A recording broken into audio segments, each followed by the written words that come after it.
technically I wouldn't call them socks, they're more like liners, boot liners.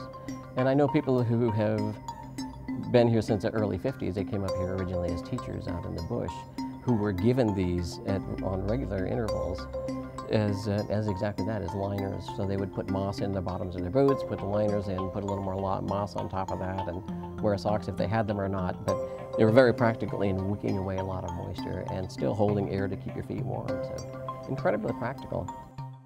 My name is Tom Bennett. I'm curator and museum manager for the Alaska Heritage Museum at Wells Fargo. After I came back from St. Petersburg and visiting the May Museum over there, I came back with newer ideas, you know, for weaving grass socks. Okay. You might. Yeah.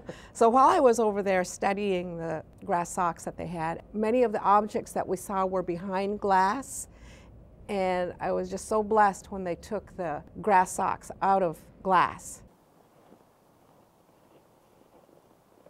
My name is June Simeon of Pardue, and I'm a basket weaver. I skin sew and do a lot of beadwork and paint as well. My name's Sofia Chya. I'm the daughter of June Pardue. I have 5 kids, 3 daughters and 2 sons, and I'm a weaver as well, but I'm also an avid fisherman and hunter. In the early 1960s that I began basket weaving, my mother noticed that I was interested. She was taking lessons from Fedosia Inga in Old Harbor Village. Fedosia on the island was the basket weaver.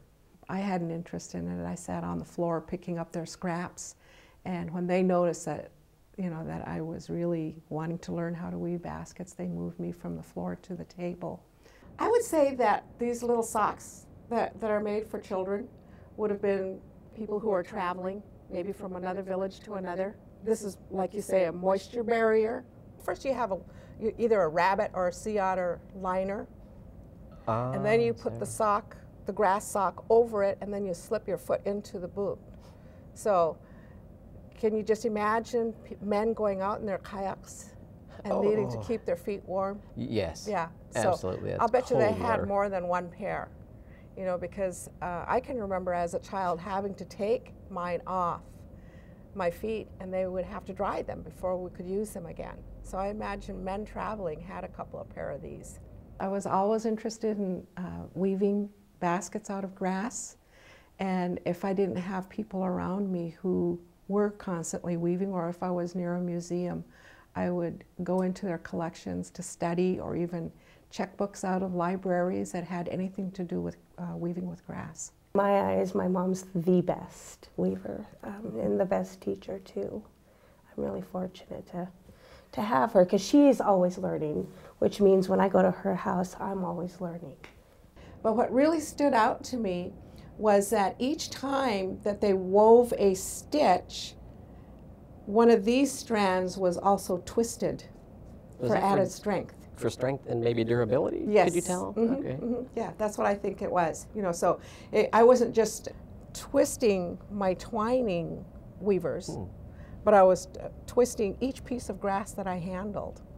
You know, and so I'm going to be sure to do that every time I weave the grass socks, like I did in this one right here. Did that add a lot of time to what you were? It added more time.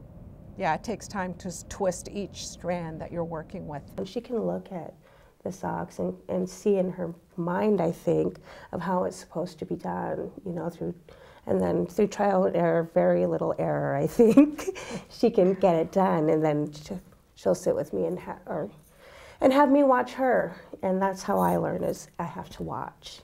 Because this is a larger pair, I had to work my decreases right here and also right here.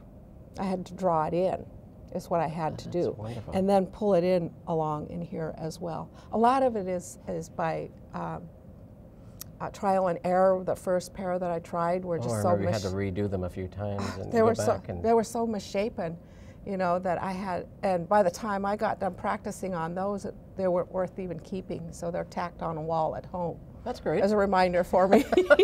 You know. And then she'll say, here, you try, you know, and so I'll try to do what she had done, and if it's not right, then she'll go and undo it and have me try again. or show me again. You know, anything that we do that is cultural, we do love to have the children around because they learn through observation.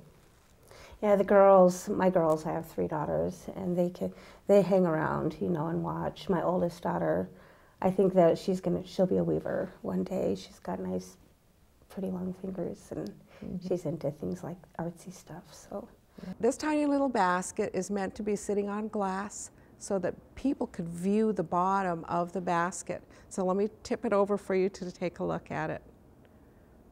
Okay, it's got the beautiful red design on there. And I like using real bright colors because it really stands out. We are at the Alaska Native Heritage Center in Anchorage, Alaska, and this basket was purchased by them for their collections. I usually don't count the stitches. I just go with the flow, and there was a time when I did, but it's like, no, not interested in counting stitches. I made this back in 1999. It's made out of raffia. I actually had traded this basket with my stepfather for one of his knives. He makes knives out of ivory and whatnot, so this was a trade between him and I. And it's got the embroidery floss in here and some open weave there. But yeah, so I made it quite a while ago. It's one of the bigger woven pieces that I have done. Mom lives right across the street, so at night when she has her curtains closed, we'll see her silhouette at the window, and we know that behind that curtain she's weaving, and it's really comforting to know what's going, just to see Mom and know she's doing what Mom does, and that's create beautiful baskets. Thank you, Sophia.